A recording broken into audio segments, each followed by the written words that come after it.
a WikiVidi documentaries production. Don't forget to like and subscribe. Enjoy. Bill Paxton. William Paxton was an American actor and director.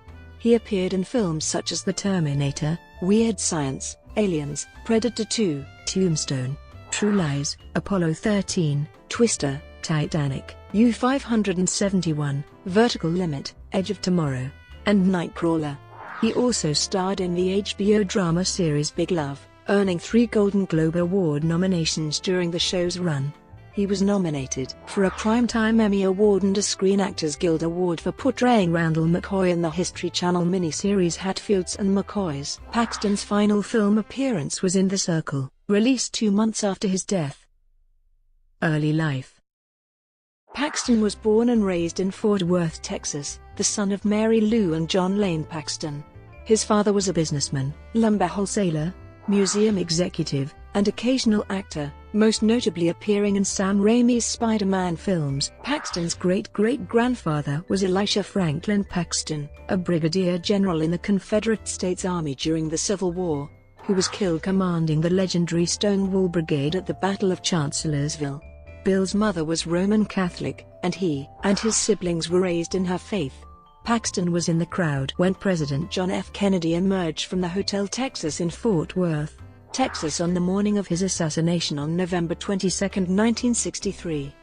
Photographs of an 8-year-old Paxton being lifted above the crowd are on display at the 6th floor museum at Dealey Plaza in Dallas. He later co-produced the film Parkland, about the assassination. On the Marc Maron podcast, Paxton revealed that at the age of 13, he contracted rheumatic fever, which had damaged his heart. During his teens, Paxton worked as a paper delivery boy with Mike Muir. Career.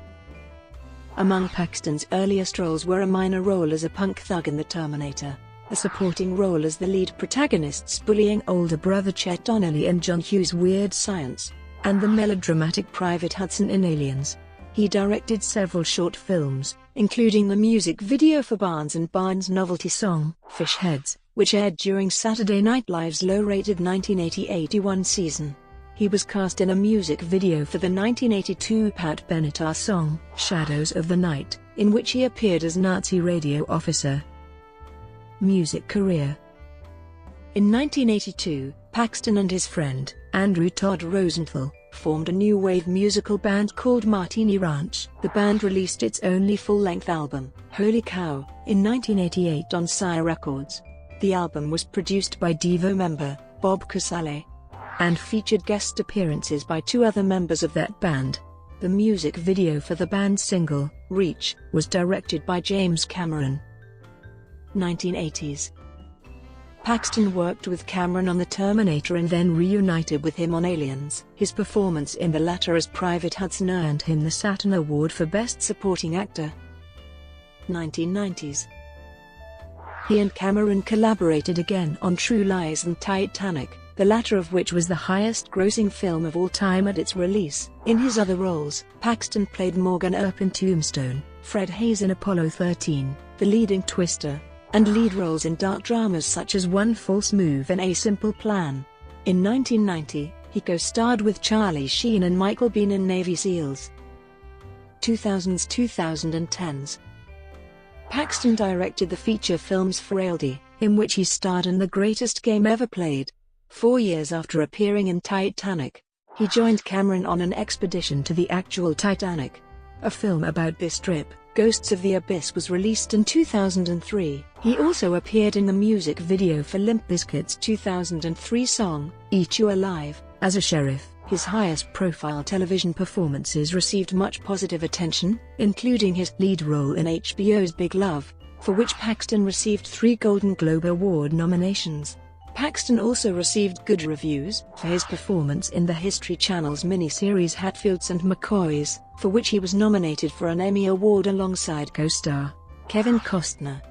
In 2014, he played the role of the villainous John Garrett in Agents of SHIELD and a supporting role in Edge of Tomorrow.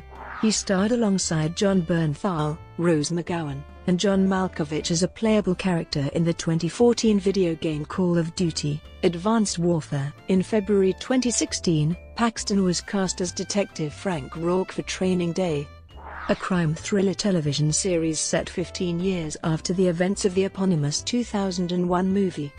It premiered a year later. Personal life. Paxton was married to Kelly Rowan from 1979 to 1980.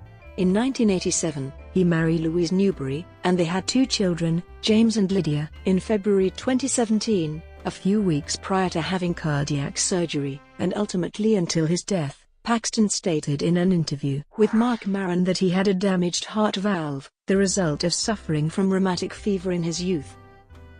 Death. On February 25, 2017, Paxton died at the age of 61. A representative for the family released the following statement to the press on February 26. Paxton's official cause of death was a stroke, precipitated by complications after a heart valve and aorta surgery he underwent on February 14, 2017.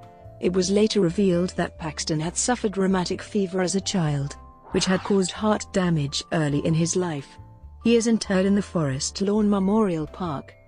Upon learning of his death, a number of storm chasers paid tribute to his Twister role by spelling out his initials via the Spotter network. The film Call Me By Your Name, released in November 2017, was dedicated to Paxton's memory. Peter Spears, producer of the film, explained that this was because his husband, Brian Swardstorm, who was also Paxton's best friend and agent, visited the set with Paxton during filming and befriended the film's director, Luca Guadagnino, who ultimately decided to dedicate the movie in loving memory of Bill Paxton. Numerous other filmmakers and actors also paid tribute, including Tom Hanks, Charlize Theron, Jordan Peele, William Shatner, Jamie Lee Curtis, as well as his years-long Big Love co-stars Jeanne Tripplehorn, Chloe Sevigny, and Ginnifer Goodwin. Sevigny remembered Paxton as one of the less cynical, jaded people I've ever met in the business. He believed in entertainment being transportive and transformative. He believed in the magic of what we can bring to people. That was really a gift that he gave to me. Brought to you by WikiVidi Documentaries. Would you like to know more?